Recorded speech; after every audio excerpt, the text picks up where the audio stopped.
You know, one of the things we learn from Samuel in the Old Testament is that we need to pray for our people on a regular basis. If you're a pastor, one of the duties that you have is to lift up your flock, lift up your congregation in prayer unto the Lord. I did a survey among some of the pastors and found out many different ways that is being done, and I'd love to share that with you here on this version of the podcast at the Better Sundays podcast. So join us as we look at 5 different ways that pastors are praying for their people.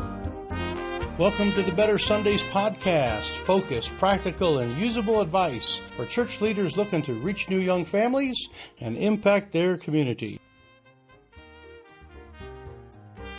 Well, howdy. It's Mike Holmes here at the Better Sundays podcast at reachkeep.com. I'm glad you're with us today. If you are interested in learning how to pray for your people, I've got some ideas I'm going to share with you.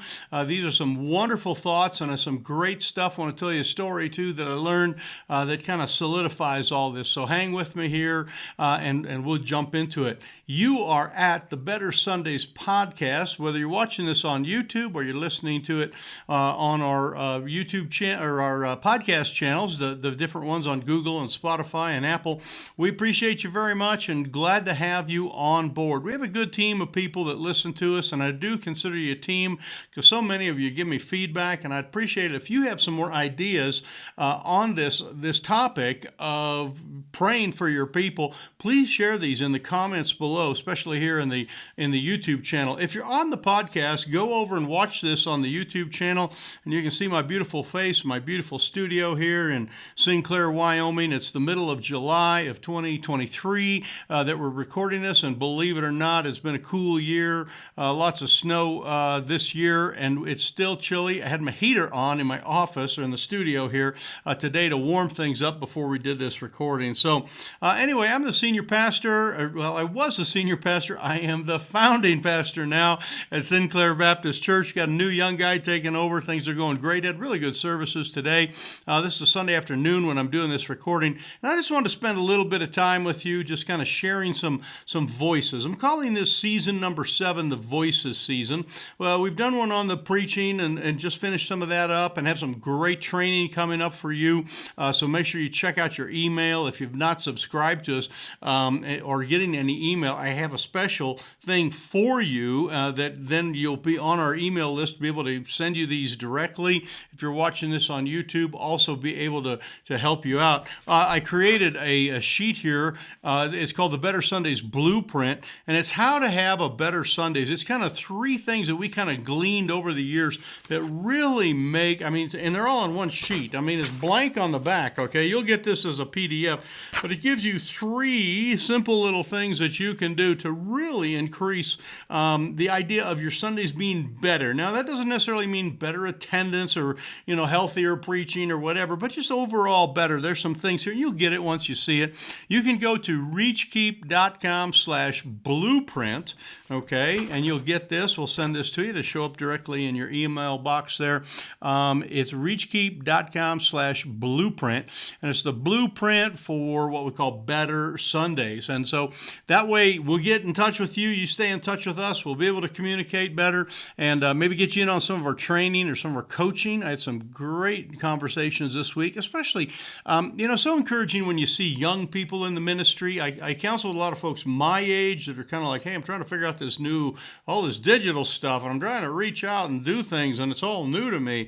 But it's really cool to meet a youth pastor or a pastor that's in their 20s, and they kind of get it, and they're going, and they're moving forward and doing stuff. And talked to a guy in Alabama this week, and it was so exciting. Got off the phone call and told my wife about it. It's just like, this is cool to see a young guy, just plowing away. I think they just finished their vacation Bible school, had like 160 kids in BBS, and they're figuring out how to bring parents back in and reach them. And we coach that. That's what we do. Help you reach young families is what we do here at reachkeep.com. If you're interested in that, shoot me an email or just pay attention in your email, because we have some openings coming up here very soon, and we'll get you on board. But today I want to focus on a topic that really, as I kind of polled everybody and talked to a lot of pastors about this, I found that everyone seemed to be somewhat inconsistent in this and desired to have a better be more successful, I should say,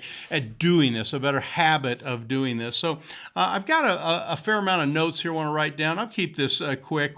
I know you're driving. I know you're kind of watching this, and your time is precious to you, so appreciate it. If some of this resonates with you, if you can give us a thumbs up. If you come up with another idea or you have a great idea, again, share that. And then, of course, make sure you subscribe on our YouTube channel or on iTunes or wherever you get this. So there were several things that kind of came across as sort of a common, and again, as everybody really needs to work on this, is looking for consistency. But a couple of things that were common as far as like praying for the people is as they come to mind, okay? And that's kind of a no-brainer. As you think of them, you pray for them. One pastor kind of referred to the fact that he feels like a firefighter. So like when their house is on fire, you're there. And it was the idea of praying for them when they're having a disaster. And we kind of understand that they're going to get more prayer that time. But the idea of praying for all your people consistently and evenly throughout things is kind of where we were going with some of these questions. Another one that was sort of common with everybody is that they like to pray scriptures for their people. They like to, as verses came to mind, they think, oh, that person needs that verse, or that reminds me of somebody. And so praying the scriptures was kind of common. But let me give you a couple different ways that I discovered to do this, and familiar with some and sort of new to some others. One was the idea of going to the church, your church building or wherever you meet, and during the week sometime walking the pews. In other words, you kind of walk through, and people tend to sit in certain places. We know how that goes. And you would walk and you would pray for those people as you're kind of working your way through. I know as a young evangelist, my partner and I went out and did all these youth revivals all over. We would go to the church ahead of time, and where the teenagers would be sitting for the youth revival, we would pray in the chairs. We would kneel and pray at this chair, pray at that chair, move to this row, move to that row, and we would pray in every chair that God would bless them as they came in. Now, we didn't really know the people because it was more of an evangelistic thing, but this would be something that you can do, pray while walking the pews, and I just thought that was sort of an excellent idea. Another one is pray from a kind of a mailing list or an email list. You might have a list or some kind of mailing list that you have that sort of has everybody there, and you would kind of sort of go through that list and pray for them. They might be in alphabetical order or however you captured their emails. I know on my phone I have a list of all the people in the church, and I put a little Z in front of them. I know this is crazy, but I put a Z in front of their last name so I can like click and I can have all the Z's in a row there, and I can see all of my church people. I know there are better ways to do that now through keywords and stuff, but that's kind of the way I started, and I still do some of that. But this is the idea of praying through a pre-existing list that is kind of there. So I thought that was a really good idea. Another one here was this idea of driving around your community and praying for them as you go into their neighborhood or whatever. Now, if you parked right in front of their house, they might look at, what's a pastor doing out there? Middle of the night, you might get arrested or something. I'm not sure how you would want to do that, and I'm not sure how the guy that said this actually does that. I do know that I have gone through our community and done something similar to this, but I've gone to each of the churches in our community, and this is a little bit off topic, but I've gone to all of our churches, every single type of church that's in our community, and we have kind of like one of each, and a small town, and just parked in the parking lot and prayed that somehow God would use the preacher and there would be a Bible exposed to people, and that whether it was a mainline denominational, even went to some of the cult parking lots and prayed that somehow the Bible would get through into somebody's heart. And so I understand that idea of kind of driving around. I thought that was sort of a good one there. Another one here, I thought this is a great idea, and this is sort of the family of the week idea, where you post you just get everybody in the church, maybe put a picture of them up or have it in the bulletin. Pray for the Jones family this week. They are the family. And so there's a lot more prayer for one family during that week. But if you think about it, over a year, you'd have 50 some families that you'd be praying for, and that might work really well for the way that the size of your church is. Just emphasizing that we pray one for another, and mention it from the pulpit that you're going to pray for this family, and maybe even talk about some of the specific needs. So that's a little bit more focused in one way, not necessarily praying for everybody, but I thought that was a good idea. The last one here that I want to share with you is the idea of praying for them kind of geographically. And this would be like you have a map and you would just kind of look at the map and kind of go from east to west or whatever and kind of pray for them as they, come across your, they're on the west side of town, pray for them, kind of however it works with you geographically. I know in my younger career, I worked with Neighborhood Bible Time. We did these vacation Bible schools all across the country. And the boss man that we worked with, this guy named Charles Homeshire, he was a prayer fanatic. We would pray with him. We were just young guys, and he'd say, "All right, boys, we're going to pray tonight for all our rallies." And we did like 200 rallies, every summer, and we would pray for them by week across the country. So we'd start in a time zone on the really the Atlantic time zone because we were doing stuff in Canada, and then we would work our way all the way across to the Western time zone.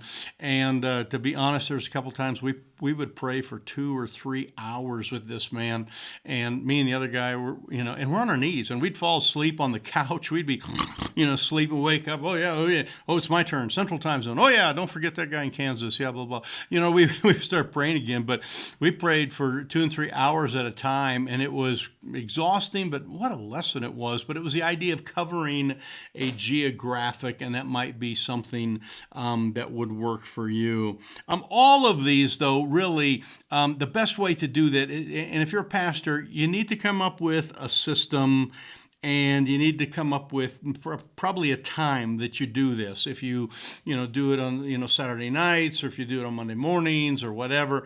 But I want to encourage you to write a time down and create a system. If you have one of those already, a time and a system, go ahead and share that in the notes below here on YouTube. Appreciate that, or email me if you got some ideas on this. I just think that's sort of an excellent thing. So the idea of kind of tying it to a time and tying it to a system. So leave your ideas there below. Again, if we can help you in any way, the best way to get in touch with us here, we'll send you this thing called the Better Sundays Blueprint. And there's 3 little things that are just real simple that will help you to increase kind of some excitement and some fervency in your church, and again, hopefully help with some of your attendance and some of that. It will help you to keep people that have come. I can tell you that for sure, because we practice all of these every single week here at our church, and God has used it to help us keep people. So that sheet is found at reachkeep.com/blueprint, and we'll shoot that. It goes automatically and shows right up to you. So I'd love for you to get that download. So anyway, thanks for joining us here at the season 7, we call it, the Voices, and I got some different things going to be sharing with you. Again, some interviews I've got coming up, as well as just some lessons that I've learned, some kind of outside voices that I want to share with you. So if you take time to share with me, it's very helpful. Very helpful. It's kind of interesting when people that seem to be helped the most seem to kind of share the most. We had a young couple that have come to church here the last little while, and I don't even know if they're married, whatever, but they're bringing people with them because they're getting solutions at our church, and it's kind of neat. The ones that we're helping the most is the ones that are bringing people. So if this has been helpful for you, and I get emails all the time, and I got a text today from someone that says the ideas are so helpful, I appreciate that. If you would share that with someone else, if you like say hit the thumbs up button, that's kind of a good way to do it. I try to do that on a lot of the YouTube things I watch, but also be a subscriber and just pass this on Facebook or on YouTube. There's a little button at the bottom there that says share, and you can hit that. And then it kind of brings up the options to share it on Facebook or Twitter or LinkedIn or wherever you are. And when you do that, there's a little bell that rings in my heart. Ding, ding, ding. I mean, it's a wonderful thing, and I appreciate it. And I'm so grateful for the folks that do that on a regular basis. And if you can be one of my regular share warriors and share away, that would be great. So God bless you. We will see you next week here. This is on the YouTube channel. If you're on our podcast channel, you might want to scooch over to YouTube so you can see the sheet that I was talking about here that we're handing out, and we will catch you again. So thanks for joining us today at the Better Sundays podcast, reachkeep.com.